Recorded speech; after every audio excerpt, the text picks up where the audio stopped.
Баршаңызға қайырлы күн. Мен бүгін сіздермен винегрет салатының рецептімен бөлісетін боламын. Жасап көріңіздер, өте оңай әрі тез жасалынады. Ең алдымен керек заттарымыздың бәрін пісіріп аламыз. Сосын картошкамызды, қызылшамызды ұсақ төртбұрыштап турап аламыз.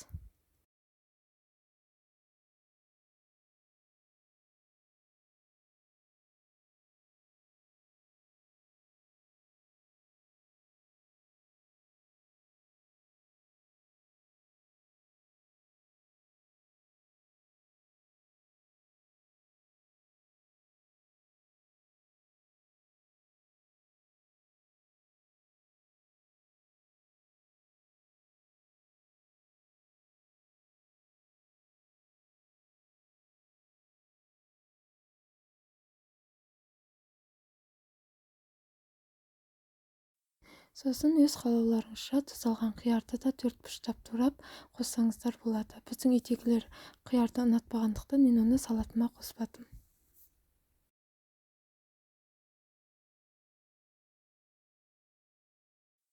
Сосын квашеный капустамызды, жасыл бұршағымызды саламыз. Дәміне қарай тұзымызды, қара бұршымызды, сұйық майымызды құйып, барлығын араластырамыз.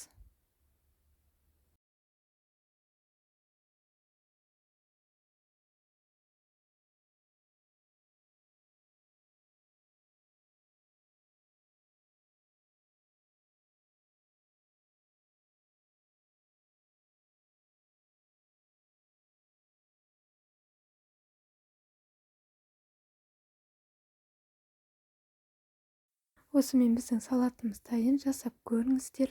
Менің каналыма тіркеліп, лайк басып, комментарий қалдыруды ұмытпаңыздар. Барлықтарыңызға ас болсын.